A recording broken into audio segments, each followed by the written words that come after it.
आज आपको जनांकीय संक्रमण सिद्धांत के बारे में बताएंगे कि किस तरह से जनांकीविदों की एक सोच थी कि जनसंख्या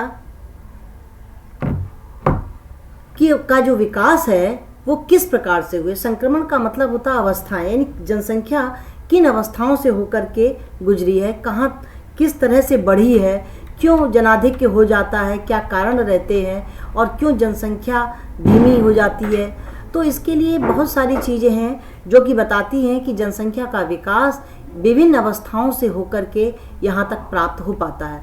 इसमें कई उसकी अपनी अवस्थाओं की विशेषताएं हैं कि कई बार चिकित्सा जगत की उन्नति हो जाती है जिससे मृत्यु दर कम हो जाती है, और मृत्यु दर कम होती है अगर जनसंख्या की बढ़ने की गति स्थिर रहती है या प्रजनन दर वैसी ही रहती स्थिर रहती है तो जनाधिक्य हो जाता है, जनसंख्या तीव्र गति से बढ़ जाती है। तो परिवर्तन जब होता है तो इस प्रक्रिया के प्रारंभ या पूर्व में उस क्षेत्र विशेष की जनसंख्या में जन्म दर और मृत्यु दर दोनों को देखा जाता है कि अगर जन्म दर ऊंची है और मृत्यु दर ऊंची है तो जनसंख्या का आकार स्थिर रहेगा, यदि जन्म दर ऊंची है मृत्यु दर में गिरावट है तो जनसंख्या बढ़ती हुई होगी। इसके साथ साथ यदि देश का आर्थिक विकास आगे बढ़ रहा है, लोगों का जीवन स्तर ऊंचा हो रहा है, लोगों को स्वास्थ्य संबंधी सुविधाएं मिल रही हैं तो मृत्यु दर में कमी हो जाती है, और जब मृत्यु दर घटती है जन्म दर लगभग वैसी रहती है तो निश्चित तौर पर जनसंख्या के आकार में परिवर्तन आ जाता है, जनसंख्या बढ़ती हुई दिखाई देती है, बढ़ती हुई अवस्था से गुजरती है। प्रोफेसर सीपी ब्लेकर ने परिवर्तन की इन अवस्थाओं को 5 भागों में बांटा है। उनके अनुसार जनसंख्या जो है वो उसका संक्रमण काल 5 अवस्थाएं हैं, 5 अवस्थाओं से होकर के गुजरती है। सबसे पहली अवस्था आती है जिसके अंतर्गत जो देश है वो पिछड़ा हुआ होता है, अर्धविकसित होता है, ग्रामीण जनसंख्या होती है, ग्रामीण क्षेत्रों में रहती है, कृषि पर आधारित रहती है, उद्योग धंधों का विकास नहीं होता है, उनके बारे में ज़्यादा जानकारी नहीं होती है, कुछ थोड़े से उपभोक्ता जो हैं वही वस्तुओं का उपभोग करते हैं, वही उपभोक्ता की जो उपभोग की वस्तुएं हैं उन्हीं के केवल उद्योग होते हैं, बाकी बड़े पैमाने के भौतिक उत्पादन के उद्योग नहीं होते हैं। परिवहन है, वाणिज्य है, बैंक है, बीमा क्षेत्र है, ये बहुत ही पिछड़ी अवस्था में होते हैं, यानी ना के बराबर होते हैं। इससे क्या होता है, लोगों की आय का स्तर नीचा रहता है। जब क्षेत्र रोजगार के कम होते हैं तो आय का स्तर भी नीचा होता है। उसका परिणाम क्या निकलता है, गरीबी रहती है, लोगों में रूढ़िवादिता होती है, अंधविश्वास होता है, संयुक्त परिवार प्रणाली होती है, अशिक्षित होते हैं, अज्ञानी होते हैं। इन सब कारणों के वजह से जो है जनसंख्या में पिछड़ापन रहता है, और जब जनसंख्या पिछड़ी होती है, सामाजिक कुरीतियों के जाल में फंसी होती है तो जन्म दर ऊंची रहती है, क्योंकि व्यक्ति जो परंपराओं से इतना बंधा होता है कि वो संतानोत्पादन के कम करने के जो उपाय होते हैं उनको बिल्कुल भी अपनाना पसंद नहीं करता। उसके दिमाग में एक रहती है कि बच्चे ईश्वरी देन है, ये ईश्वर की तरफ के हमको प्रदान किए गए हैं, और ये हमारे लिए किस्मत की बात है कि हमारा परिवार बड़ा है, हमारे परिवार में लोग ज़्यादा हैं, हमारे लिए गर्व करने का विषय है। संतानहीन जो माँ बाप होते हैं उनको समाज में उचित स्थान नहीं मिलता, बांझ करके कहा जाता है, उनको तिरस्कार की दृष्टि से देखा जाता है। तो इन सब के कारण जन्म दर ऊंची रहती है, यानी जन्म दर को बढ़ाने वाली सारी अनुकूल परिस्थितियां पाई जाती हैं, और इसके साथ साथ चूँकि विकास नहीं होता है इसलिए मृत्यु दर भी ऊंची होती है। तो उसका परिणाम क्या निकलता है कि जन्म दर ऊंची रहती है और मृत्यु दर भी ऊंची होती है, तो इससे जनसंख्या लगभग स्थिर रहती है, क्योंकि लोगों का जो भोजन है वो बहुत ही घटिया स्तर का होता, अपौष्टिक होता है, लोग कुपोषण के शिकार होते हैं, स्वास्थ्य संबंधी उनके पास सुविधाएं नहीं होती हैं, तमाम प्रकार की बीमारियां, महामारियां, प्राकृतिक प्रकोपों का शिकार जनसंख्या को होना पड़ता है, लोग गंदे रहते हैं, स्वास्थ्य की दृष्टि से हानिकारक घरों में रहते हैं, सीलन युक्त मकानों में रहते हैं, यानी कि स्वास्थ्य की दृष्टि से उनमें मृत्यु दर काफ़ी ऊंची रहती है।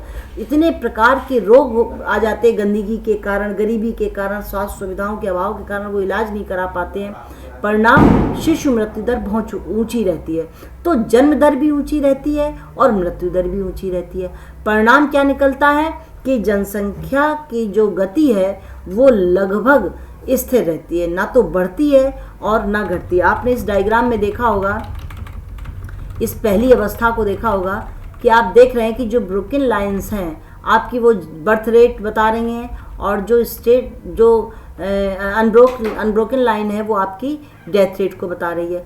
तो आप देखिए फर्स्ट स्टेज में आपकी जन्म दर ऊंची है और मृत्यु दर भी ऊंची है, अर्थात मृत्यु दर थोड़ी सी कम यानी लगभग बराबर है। तो इसमें जितने बच्चे जन्म ले रहे हैं उनमें से मरने की दर लगभग बराबरी पर है। तो इसमें जनसंख्या जैसी है वैसी ही रहेगी, न बढ़ेगी और न घटेगी। लेकिन द्वितीय स्थिति में आप देख सकते हैं कि जन्म दर एज इट इज है, जो पहली अवस्था में थी वही दूसरी अवस्था में है। लेकिन चूंकि चिकित्सीय सुविधाओं का विकास हो जाता है इसलिए मृत्यु दर में गिरावट हुई है। परिणाम आपको दिख रहा होगा, दोनों के बीच की दूरी, जनसंख्या विस्फोट। यही स्थिति अर्थव्यवस्था के लिए सबसे घातक मानी जाती है, क्योंकि जब जन्म दर स्थिर रहे और मृत्यु दर में गिरावट हो जाए तो इसी को हम जनसंख्या विस्फोट या जनाधिक्य की स्थिति के नाम से जानते हैं। अब इस स्थिति में क्या होता है कि इसमें क्या होता है, देश में आर्थिक विकास की लहर शुरू हो जाती है। कृषि क्षेत्र में यंत्रीकरण, यंत्रों का प्रयोग होने लगता है, अच्छे बीज खाद का प्रयोग होता है तो उत्पादन बढ़ने लगते हैं। इसके साथ साथ उद्योगों का भी विकास होने लगता है, क्योंकि लोग उद्योगों के महत्व को समझने लगते हैं। उपभोक्ता वस्तुएं जिनको हम पहले विदेशों से मंगा रहे थे उनको हम देश में उत्पादित करने का प्रयास करने लगते हैं। परिवहन के साधनों का विकास होने लगता है, श्रम कार्य के लिए गतिशील हो जाता है, लोग पढ़ने लिखने के कारण जागरूक होने लगते, शिक्षा का भी विस्तार होने लगता है, चिकित्सा सुविधाएं, स्वास्थ्य संबंधी सुविधाएं बढ़ने लगती हैं। इसका परिणाम क्या होता है, जागरूकता का, स्वास्थ्य सुविधाओं का, शिक्षा का, चिकित्सा का, औद्योगिक विकास का, कि इससे मृत्यु दर घटने लगती है। जब मृत्यु दर घटने लगती है और सामाजिक सोच में परिवर्तन आता नहीं, क्योंकि व्यक्ति में वही रूढ़वादिता, वही रीति रिवाजों में बना रहना, इन सब के कारण जन्म दर में कोई कमी नहीं आती है। परिणाम क्या होता है कि परिवार के आकार पर नियंत्रण लगाने के बारे में कोई विचार नहीं करता, वही धार्मिक अंधविश्वासों में बना रहता है, वही अपने परंपरावादी विचारों को मानता है। तो जन्म दर तो विकास के कारण कम होने लगती है, पर रूढ़िवादी विचारों के कारण जनसंख्या यानी जन्म दर में कमी नहीं होती है। परिणाम जनसंख्या बहुत तेजी से बढ़ती है और जनसंख्या विस्फोट जैसी स्थिति आ जाती है। इससे क्या होता है कि कुल आबादी जो है वो अच्छी खासी गति से बढ़ जाती है, जिससे राष्ट्रीय आय में वृद्धि होने के बाद भी प्रति व्यक्ति आय का जो स्तर है वो नीचा रहता है, जिससे जीवन स्तर में कोई विशेष सुधार नहीं हो पाता है, लोग पिछड़े रहते हैं। और भारत भी 70 के दशक में संक्रमण काल से गुजर चुका है, यानी जिसमें जनसंख्या विस्फोट या जनाधिक्य की स्थिति का सामना किया है। तीसरी अवस्था में क्या होता है कि औद्योगिकरण बढ़ जाता है, उन्नत और आधुनिक प्रकार के यंत्रों उपकरणों के प्रयोग से कृषि उत्पादकता बढ़ती है, नगरीकरण बढ़ने लगता है, लोग अपने व्यवसाय के लिए, रोजगार के लिए शहरों की तरफ पलायन करते हैं, लोगों का जीवन स्तर बढ़ने लगता है, ग्रामीण क्षेत्रों में भी रोजगार बढ़ता है और रोजगार के लिए ग्रामीण क्षेत्र से शहरों की तरफ भी लोग बढ़ना शुरू कर देते हैं। सामाजिक विचारधारा में भी परिवर्तन आने लगता है, सामाजिक परिवर्तन आता है, महिलाओं की स्थिति अच्छी हो जाती है, आर्थिक जगत में उनकी भागीदारी बढ़ने लगती है, शिक्षा के सुधार के कारण लोगों का छोटे परिवार के प्रति झुकाव बढ़ने लगता है, परंपरावादी, रूढ़िवादी, अंधविश्वास, पुराने रीति रिवाजों का परित्याग करने लगते हैं, क्योंकि वो जब काम के कारण या रोजगार के कारण जब बाहर निकलते हैं तो विभिन्न प्रकार के लोगों के संपर्क में आते हैं, तब उनको पता लगता है कि वो ग्रामीण परिवेश में कैसे रूढ़वादी विचारों में जकड़े थे। तो इसके कारण वो अपने पुराने विचारों का परित्याग करने लगते हैं, जिससे जनसंख्या के नियंत्रण करने का भी प्रयास होने लगता है। विभिन्न कृत्रिम उपाय अपनाए जाने लगते हैं ताकि जनसंख्या पर अंकुश लगाया जा सके। तो मृत्यु दर घटना शुरू हो जाती है, जन्म दर में भी गिरावट आने लगती है, सोच बदलती है, विचार बदलते हैं, जन्म दर गिरती है, मृत्यु दर स्वास्थ्य सुविधाओं के तीव्र गति से विकास के साथ घटने लगती है।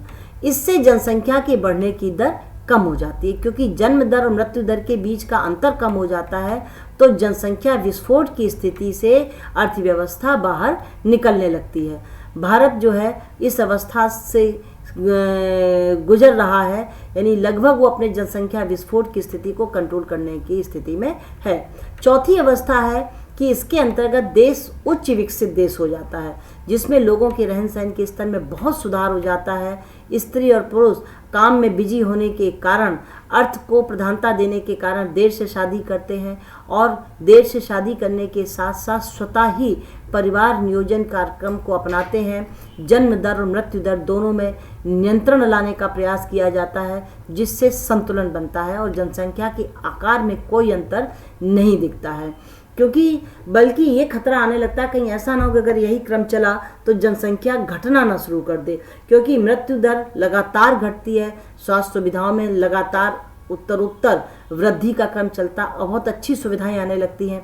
इधर सामाजिक परिवर्तन बहुत तेजी के साथ होता है, उच्च विकसित अवस्था आने से जन्म दर भी घटता है, तो जनसंख्या लगभग स्थिर होकर के घटने की खतरे की तरफ बढ़ने लगती है। पांचवी अवस्था अंतिम अवस्था है। इसमें मृत्यु की अपेक्षा उत्पत्ति कम होती है, यानी मृत्यु दर जो है वो बढ़ जाती है और जन्म दर कम हो जाती है। उसका परिणाम जनसंख्या का आकार घटने लगता है, क्योंकि जब जन्म दर जब कम हो जाए, मृत्यु दर बढ़ जाए तो निश्चित तौर पर जनसंख्या का आकार घटता है, तो देश में पूर्ण रोजगार की स्थिति हो जाती है। बल्कि ये भी देखा जाता है कई बार कई देश जनसंख्या को बढ़ाने के लिए फिर लोगों को पुरस्कृत भी करते हैं कि जिनके परिवार में जनसंख्या ज़्यादा होगी या बच्चे ज़्यादा होंगे उनको पुरस्कार देते हैं, क्योंकि उन्हें भी देश को आगे बढ़ाने के लिए जनसंख्या चाहिए है। दो हाथ अर्थव्यवस्था को आगे बढ़ाने के लिए बहुत ही आवश्यक होते हैं।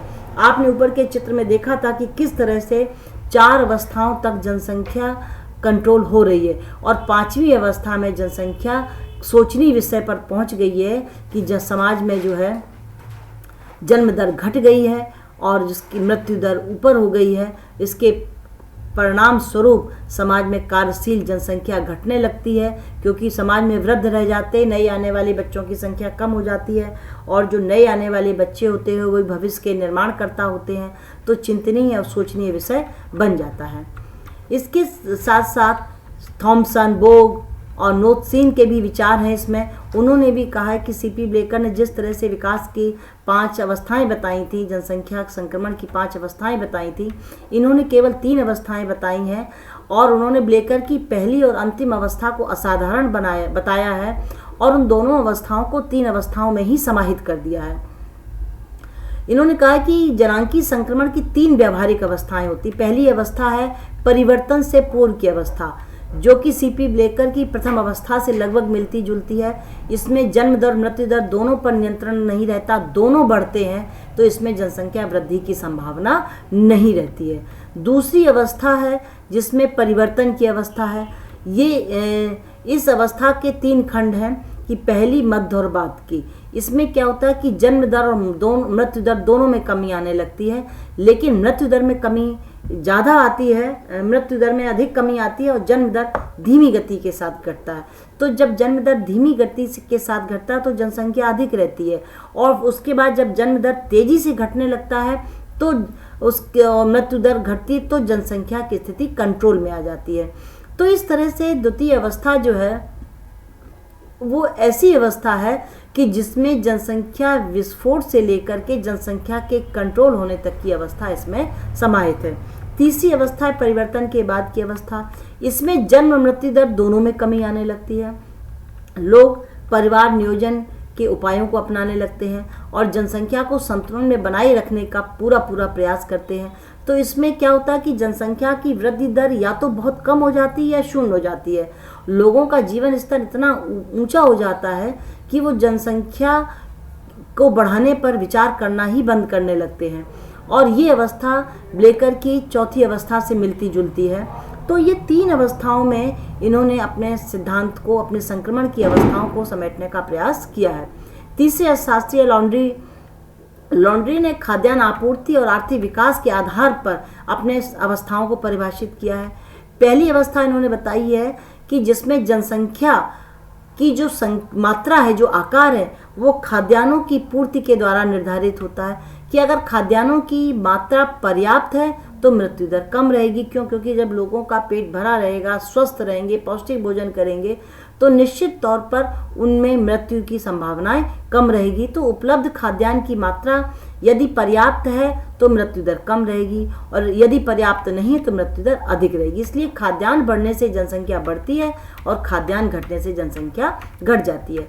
दूसरी माध्यमिक अवस्था, इस अवस्था में खाद्यान्न के स्थान पर इन्होंने आर्थिक विकास से जनसंख्या के आकार को निर्धारित किया है कि जब लोग उच्च जीवन स्तर पर रहते हैं तो वो अपने आप ही जनसंख्या को कंट्रोल करते हैं, क्योंकि वो जानते हैं कि जिस जीवन स्तर पर हम रह रहे हैं उस जीवन स्तर को अगर हमें बनाए रखना है तो परिवार में सदस्यों की संख्या कम होनी चाहिए। उसके साथ साथ वो रोजगार के अवसरों में इतने लीन हो जाते हैं, अपने कार्य के प्रति इतने सजग हो जाते हैं कि वो देर से विवाह करते हैं और देर से विवाह के साथ साथ बच्चों की संख्या को सीमित कर देते हैं, उनमें अंतराल बढ़ा देते हैं। इसका परिणाम क्या होता है? जन्म दर में गिरावट आने लगती है और चूंकि विकास होने लगता है तो मृत्यु दर में भी गिरावट आती है, क्योंकि विकास के साथ साथ चिकित्सकीय उपाय बढ़ जाते हैं तो मृत्यु दर गिरने लगती है। तो इसमें जनसंख्या बहुत अधिक नहीं बढ़ती है, क्योंकि जब जन्म दर भी गिरती, मृत्यु दर भी गिरती है तो जनसंख्या विस्फोट जैसी स्थिति आने की संभावना नहीं रहती है। तीसरी इन्होंने कहा आधुनिक युग। इन्होंने परिवर्तन की वो अवस्था है जिसमें जनसंख्या ना तो खाद्यान्न पूर्ति से प्रभावित होती, न विकास की दर से प्रभावित होती है, बल्कि इस समय देश विकास की उत्कर्ष अवस्था में रहता है। उत्कर्ष अवस्था यानी इससे ऊपर कोई अवस्था है ही नहीं।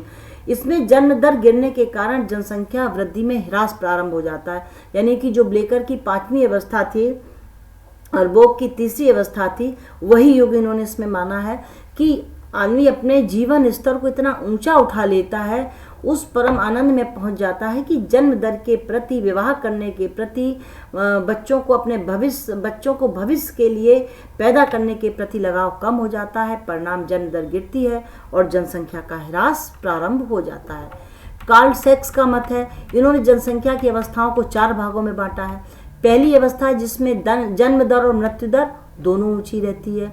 ये बिल्कुल पिछड़ी अवस्था है, कृषि प्रधान अवस्था है, उद्योग धंधों का अभाव है और इन सब के कारण लोग जागरूक नहीं होते, अज्ञानी होते हैं, निरक्षर होते हैं, रूढ़वाद होते हैं, परंपराओं में बंधे होते हैं और ऐसी स्थिति में जनसंख्या लगभग स्थिर रहती है। ये ब्लेकर के जैसी प्रथम अवस्था है। द्वितीय अवस्था में क्या है? चिकित्सा एवं जो स्वास्थ्य सुविधा है वो बढ़ जाती है, इससे मृत्यु दर गिर जाती है। इसके साथ साथ लोगों का सामाजिक, आर्थिक और सांस्कृतिक जो विचार हैं उसमें भी परिवर्तन आता है। तो जन्म दर में सामाजिक, आर्थिक और सांस्कृतिक विचारों में बहुत परिवर्तन नहीं आता है। मृत्यु दर तो विकास के कारण गिरती है, लेकिन लोगों के विचार नहीं बदलते हैं, तो जन्म दर वहीं रहता है, मृत्यु दर गिरती है। इसलिए जनसंख्या विस्फोट या बहुत तेजी से जनसंख्या में वृद्धि होती है। तीसरी अवस्था में क्या होता है कि मृत्यु दर घटकर अपने निम्नतर स्तर पर आ जाती है और जन्म दर के घटने का भी क्रम प्रारंभ हो जाता है, यानी कि जन्म दर भी घटती है और मृत्यु दर भी गिरती है। जन्म दर की वृद्धि की जो गति है वो द्वितीय अवस्था की अपेक्षा कम हो जाती है, तो इस अवस्था में विकास पर्याप्त मात्रा में हो जाता है, विकास में जनसंख्या बाधक नहीं बनती है। जैसे आप देख भी रहे हैं डायग्राम में, तीसरी अवस्था में आप देखिए मृत्यु दर आपकी गिर रही है और जन्म दर स्थिरता की तरफ बढ़ रही है, तो ऐसे में कोई विशेष वृद्धि नहीं होती है। चौथी अवस्था में संक्रमण की वो अवस्था है, परिवर्तन की वो अवस्था है जिसमें जन्म दर और मृत्यु दर अपने निम्नतम स्तर पर होती है और लगभग समान रहती है, इसलिए यहाँ जनसंख्या स्थिर रहती है, उसमें कोई विशेष वृद्धि नहीं हो पाती है। और ये अवस्था विकसित देशों की होती है जहाँ पर जनसंख्या वृद्धि के प्रति लोग पूरी तरह से उदासीन हो जाते हैं और विकास के कारण मृत्यु दर काफ़ी नीची हो जाती है। डोनाल्ड ओलेन काउलेन का विचार है, इन्होंने विकास की अवस्थाओं को एक विकास चक्र का नाम दिया है और जनसंख्या विकास की अवस्थाएं एक के बाद एक क्रमशः चक्रीय क्रम में आती हैं, ऐसा उन्होंने कहा। ये अवस्थाएं इनकी क्या है? एक तो पहला है प्राथमिक या माल्थूसियन वक्र। इसमें इन्होंने कहा है कि जन्म दर या तो ऊंची रहती है या लगभग स्थिर रहती है, उतार चढ़ाव किस में आते हैं? मृत्यु दर में आते हैं। और ऐसा उतार चढ़ाव क्यों आता है? क्योंकि प्राकृतिक विपत्तियां आती हैं। इन्होंने मृत्यु दर के उतार चढ़ाव को फसल के साथ जोड़ा है कि अगर फसल अच्छी होती है तो मृत्यु दर घट जाती है, फसल अच्छी नहीं होती है, अकाल पड़ जाता है तो मृत्यु दर पुनः बढ़ जाती है। आप इस डायग्राम में देख रहे हैं कि ओ एक्स एक्सिस से और ओ वाई एक्सिस पर क्या क्या है। ओ एक्स एक्सिस पर आपका समय दिया गया है और ओ वाई एक्सिस पर बर्थ एंड डेथ रेट है, आपके जन्म और मृत्यु दर है। जन्म दर बिल्कुल स्ट्रेट लाइन यानी स्थिर है या लगभग स्थिर है। मृत्यु दर आप देख रहे हैं ब्रोकन लाइंस में है कि मृत्यु दर जब फसल अच्छी है तो गिर रही है, नीचे की तरफ बढ़ रही है, और जब फसल खराब हो गई तो मृत्यु दर ऊपर हो गई है। तो जहाँ पर 2 पॉइंट जन्म दर से टच कर रहे हैं वहाँ पर जनसंख्या स्थिर रहेगी, क्योंकि जन्म दर और मृत्यु दर लगभग बराबर है। लेकिन जो बीच का हिस्सा है इसमें दूरी ज़्यादा है, तो इस दूरी ज़्यादा होने के कारण जन्म दर और मृत्यु दर के बीच में गैप है और यही जनसंख्या वृद्धि के लिए उत्तरदायी है। दूसरी अवस्था है डोनाल्ड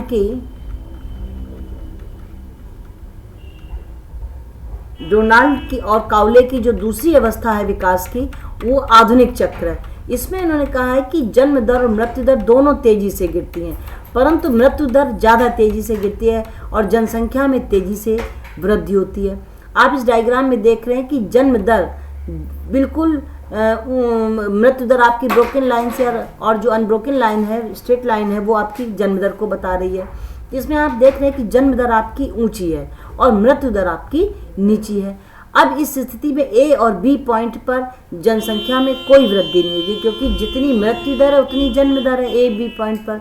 लेकिन जो बीच की दूरी है ए और बी के बीच में, वो बता रही है कि ये जनसंख्या अत्यधिक है, क्योंकि जन्म दर ऊंची है और मृत्यु दर भी कम है।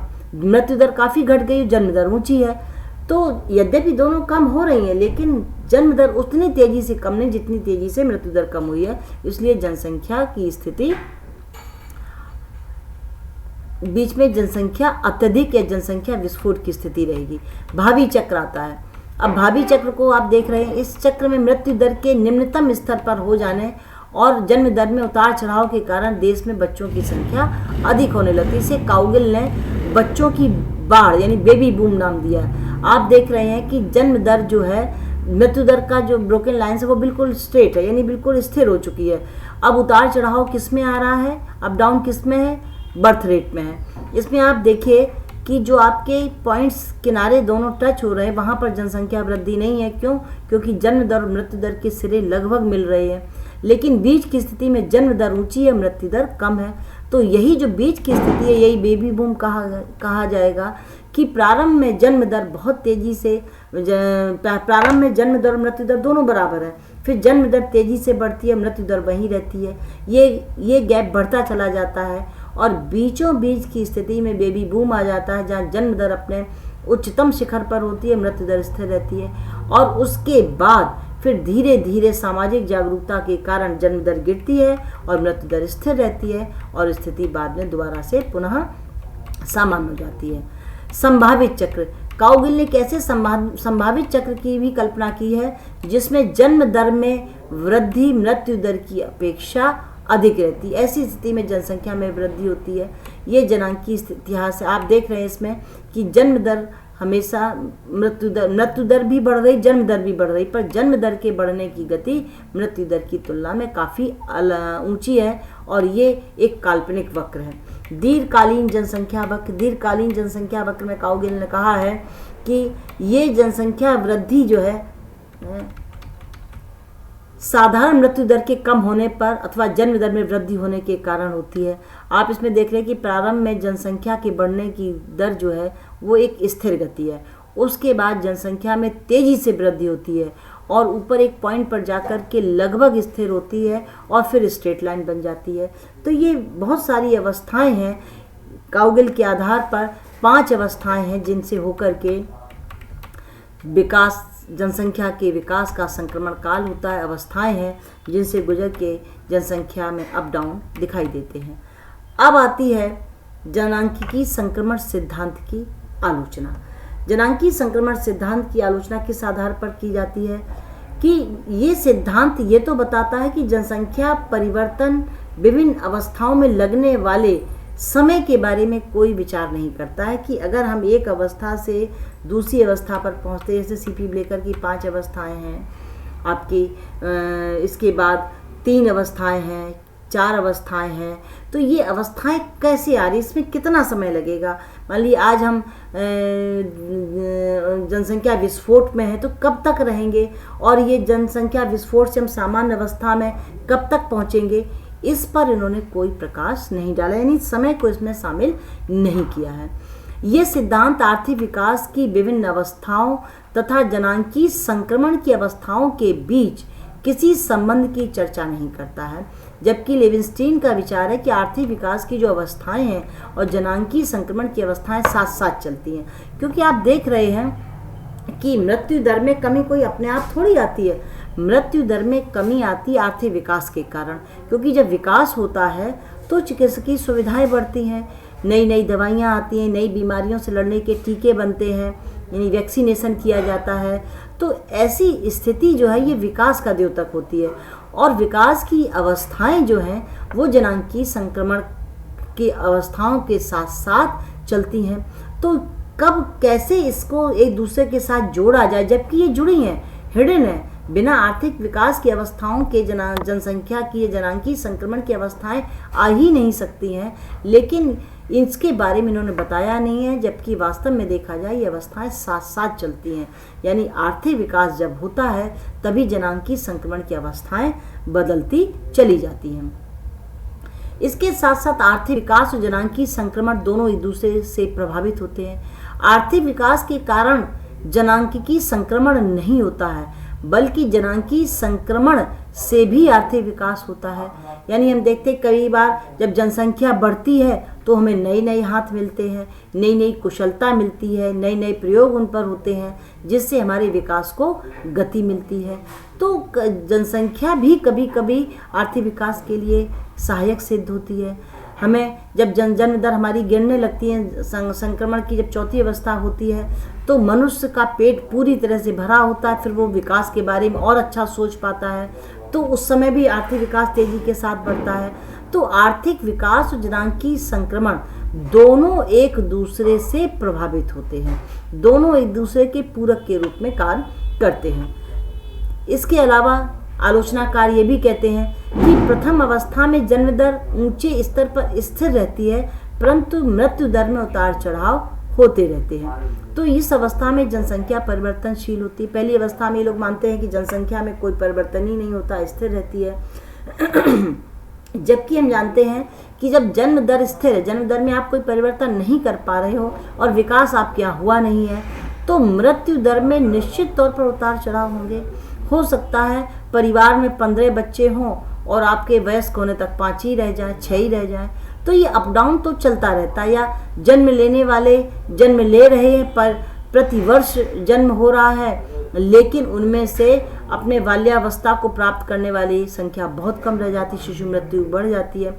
तो जब आपके पास चिकित्सकीय साधन नहीं है तो निश्चित तौर पर शिशु मृत्यु दर में उतार चढ़ाव होते रहेंगे। तो इस अवस्था में जनसंख्या परिवर्तनशील होती है, न कि स्थिर होती है। इस सिद्धांत की पुष्टि आंकड़ों के आधार पर नहीं की जाती है, अतः यह सांख्यिकी विश्लेषण के लिए महत्वपूर्ण नहीं है।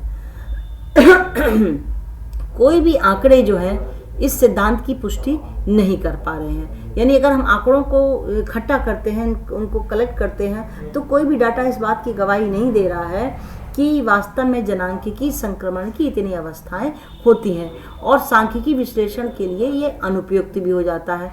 क्योंकि आपने देखा कि डायग्राम के आधार पर जो चार्ट बना रहे हैं कि प्रथम अवस्था, द्वितीय अवस्था, तृतीय अवस्था, चतुर्थ अवस्था, 5वीं अवस्था से लेकर 5 अवस्थाओं तक ले गए हैं, ये अवस्थाएं काल्पनिक है। 5वीं अवस्था, पहली अवस्था तो काल्पनिक है। कोई भी आंकड़े इन दोनों अवस्थाओं की पुष्टि नहीं कर पा रहा है कि आप कैसे कह सकते हैं कि यही हमारी प्रथम अवस्था है। यानी कि अगर आदमी कृषि पर आधारित है और कृषि कार्य कर रहा है, अपने परंपरागत तरीके से कृषि कार्य कर रहा है और उसके यहाँ जन्म दर ऊंची है, तो आपने कैसे माना कि यही हमारी प्रथम अवस्था है? उसका कोई पैमाना तो है नहीं, क्योंकि मृत्यु दर में उतार चढ़ाव तो हो ही रहा है। तो ऐसी स्थिति में आप इसको आंकड़ों के आधार पर इसका विश्लेषण नहीं कर पाएंगे। इसके साथ साथ जैसे जैसे हमारा विकास होता है वैसे वैसे मृत्यु दर कम होती है। तो विकास के साथ साथ कहीं न कहीं मनुष्य का भी विकास होता है।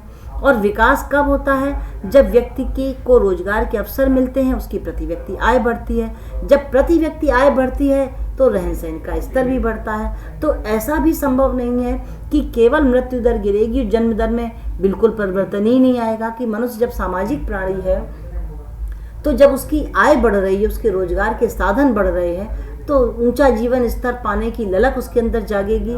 और जब ऊंचा जीवन स्तर पाना चाहेगा तो हो सकता द्वितीय अवस्था में ही जनसंख्या को कम कर दे, जन्म दर को गिरा दे। तो ये जरूरी नहीं है कि पहली के बाद दूसरी अवस्था ही सीधी आएगी। हो सकता है कि पहली के बाद तीसरी अवस्था आ जाए आपके पास, व्यक्ति सचेत हो जाए।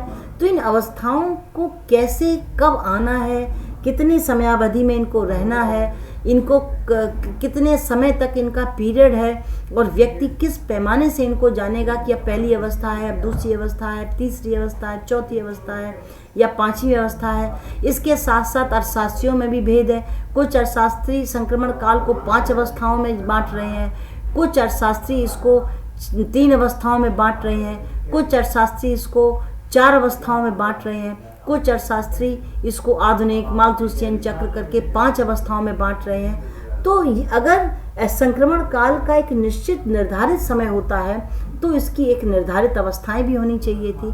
तो ऐसी स्थिति में सभी भ्रमित हैं अवस्थाओं के बारे में। हाँ, इतना निश्चित तौर पर कह सकते हैं कि यदि जन्म दर पर अंकुश नहीं लगाया जाए और विकास होता रहे तो मृत्यु दर तो गिरेगी, और जब जन्म दर पर अंकुश नहीं लगाएंगे, मृत्यु दर गिरेगी, तो जनसंख्या विस्फोट या जनाधिक्य की संभावना रह सकती है। लेकिन जब विकास होता है तो बहुत अति शीघ्र मनुष्य में जागरूकता आती है, तो बहुत लंबे समय तक मृत्यु दर ऊंची नहीं रहती है। एक सीमा के पश्चात शीघ्रता से जन्म दर मृत्यु दर के बराबर आने का प्रयास करने लगती, जन्म दर गिरने लगती है, और जनसंख्या विस्फोट या जनाधिक्य से अति शीघ्र छुटकारा मिल जाता है। तो ऐसे कोई आंकड़े नहीं है, कोई ऐसा ऐतिहासिक विश्लेषण नहीं है जिसके आधार पर हम ये सिद्ध कर सकें कि ये जो व्यवस्था है या जो ये सिद्धांत है, ये अपने आप में ऐतिहासिक, प्रमाणित और सर्वसिद्ध सार्वभौमिक सिद्धांत है। कोई देश तो पहली से तीसरी अवस्था में सीधा पहुंचा है, कोई सीधा दूसरी अवस्था में ही आया है और उसके बाद सीधा तीसरी अवस्था में पहुंच गया।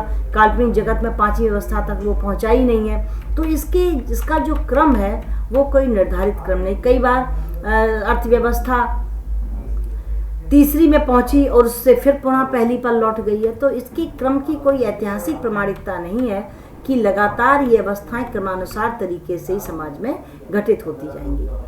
अब ये प्रश्न आपके सामने कुछ दिए गए हैं, इस चैप्टर से ही रिलेटेड है, जिसमें कहा गया जनांकीय संक्रमण सिद्धांत की आलोचनात्मक व्याख्या कीजिए। इसमें आपको जनांकीय संक्रमण सिद्धांत के जितने भी अर्थशास्त्री हैं, जिसमें आपके ब्लेकर हैं, डोनाल्ड ओलेन हैं, काउगिल हैं, इन सारे अर्थशास्त्रियों के विचारों के बारे में शॉर्ट में लिखना पड़ेगा, क्योंकि विस्तार में तो बड़ा हो जाएगा, शॉर्ट में आपको लिखना पड़ेगा। जनांकीय संक्रमण सिद्धांत के आलोचनात्मक मूल्यांकन कीजिए। क्या भारत में जनसंख्या संक्रमण की स्थिति अपने पक्ष में तर्क रखिए। भारत में हाँ जनसंख्या विस्फोट की स्थिति कुछ समय के लिए आई थी, लेकिन उस पर अंकुश पा लिया गया। 70 के दशक में रहे हैं, लेकिन उसके बाद से जनसंख्या या जनाधिक्य की स्थिति नहीं है।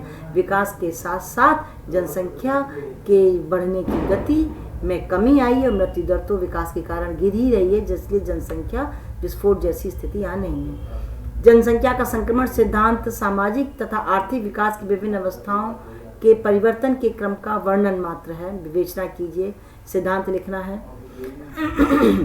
जनसंख्या के विभिन्न विकास चक्रों के आधार पर जनांकीय संक्रमण सिद्धांत की विवेचना कीजिए। इसमें आपको विकास के चक्र बताए थे, मालथुसियन चक्र है, प्राकृतिक चक्र है, जिसमें फसल की अच्छी फसल के साथ जन्म दर को, मृत्यु दर को जोड़ा गया है। आधुनिक चक्र है। उन सारे चक्रों 5 चक्र है, 5 की व्याख्या आपको करनी है इसके। सीपी ब्लेकर, डोनाल्ड ओलिन, काउगिल के विकास की अवस्थाएं। सीपी ब्लेकर की अवस्थाएं आप जानते हैं, 5 अवस्थाएं इन्होंने बताई हैं। डोनाल्ड और ओलिन काउलिन ने विकास की 3 अवस्थाएं बताई हैं, इनको इसके बारे में आपको बताना है। जनांकीय संक्रमण सिद्धांत जनसंख्या के विकास की सर्वाधिक वैज्ञानिक व्याख्या है, परिप्रेक्ष्य में जनसांख्यिकी संक्रमण सिद्धांत की विधिवत व्याख्या कीजिए। यानी ये कहना चाह रहे हैं कि अब तक जनसांख्यिकी के विकास का जो क्रम है उसकी वैज्ञानिक व्याख्या जनसांख्यिकी संक्रमण सिद्धांत के माध्यम से की गई है कि जनसंख्या का जो विकास है वो वैज्ञानिक तरीके से कैसे आगे बढ़ा है। ये जनसांख्यिकी संक्रमण का सिद्धांत बहुत ही आसानी के साथ आपको समझा पा रहा है कि किस तरह से जनसांख्यिकी संक्रमण सिद्धांत के माध्यम से जनसंख्या विकास के विभिन्न क्रमों से होकर के गुजरी है। क्योंकि हमारे यहाँ जितने भी अर्थशास्त्री आए हैं वो कुछ अर्थशास्त्री तो जनसंख्या के तेजी से विकास के समर्थक रहे और माल्थस जैसे अर्थशास्त्री जनसंख्या वृद्धि को राष्ट्र के लिए एक विपत्ति के रूप में, एक बाधा के रूप में मानते रहे। तो इन सब का जो मिक्स इफेक्ट आया था उससे जनसंख्या प्रारंभ में तो बहुत तेजी से बढ़ी, फिर माल्थस के विचारों से प्रेरित होकर के जनसंख्या में गिरावट भी आई थी।